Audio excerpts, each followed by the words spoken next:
Bonjour, bonjour. Alors, comme vous voyez, j'ai tracé des lignes, mais à quoi cela correspond? Eh bien, c'est pas compliqué. J'ai fait un sursemis de prairie, sur une prairie qui est assez séchante et où plus rien ne pousse depuis un moment. Donc, ça faisait un moment que ça me trottait de réaliser un sursemis pour augmenter le potentiel de mes prairies. Et puis, bon, j'étais pas tellement équipé. Et l'année dernière, je me suis décidé à fabriquer un semoir, à transformer un déchômeur et un semoir pour l'adapter en semoir de semis simplifié, semis direct. Du coup, voilà, comme on peut le voir là à l'écran. Donc là, voilà le semoir que j'ai fabriqué. Et puis avec lequel je vais pouvoir réaliser mes semis d'engrais verts. Et puis tant qu'à faire, je me suis dit je vais tenter le sursemis de prairie pour voir si ça marche.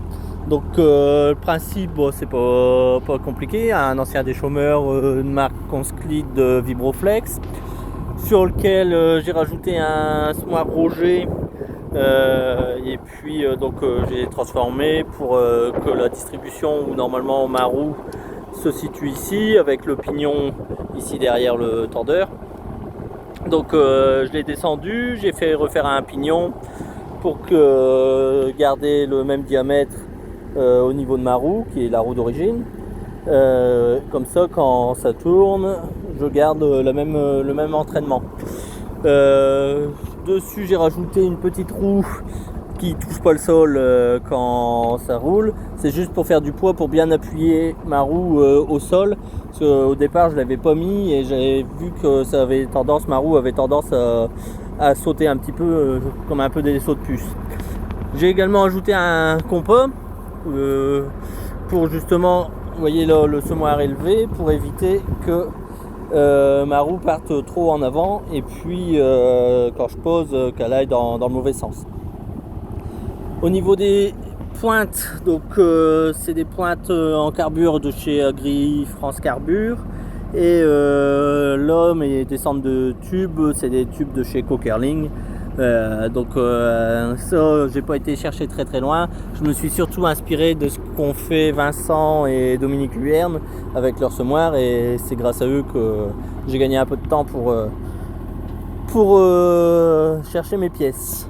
Donc voilà un peu le principe du semoir. J'ai quand même passé un peu de temps pour le fabriquer, mais j'ai déjà essayé de faire du sursemis avec, et j'en suis assez satisfait. Donc là aujourd'hui, dans ce que j'ai ressemé, donc on va chercher un peu.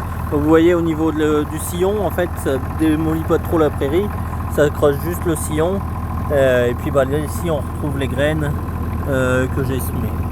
Donc on peut regarder à côté, c'est pareil. Donc, vous voyez, la prairie, on voit qu'il y a les traces, mais rien de catastrophique. Demain, je passerai un coup avec le rouleau pour dire de rappuyer ma semence. Et puis si on a de la chance d'avoir un peu de pluie pour le reste, pour faire germer, ce sera merveilleux. Je vais vous faire voir un peu ce que j'ai mis comme semence.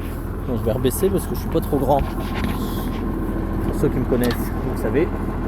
Donc on va rebaisser.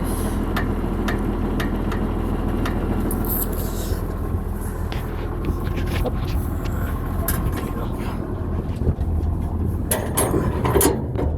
Donc au niveau du semis,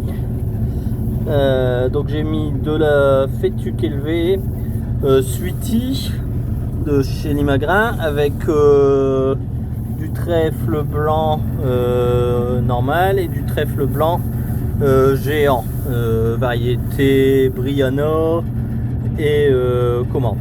Et avec ça, j'ai rajouté du sorgho fourragé Piper pour essayer de faire une récolte là cet automne,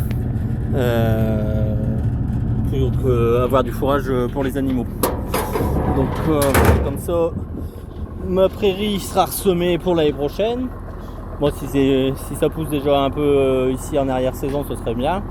Mais pour l'année prochaine, elle sera ressemée. Et puis avec le sorgho, j'arriverai à faire une récolte. Voilà. Si vous avez des questions ou autres, n'hésitez pas. À bientôt. Salut.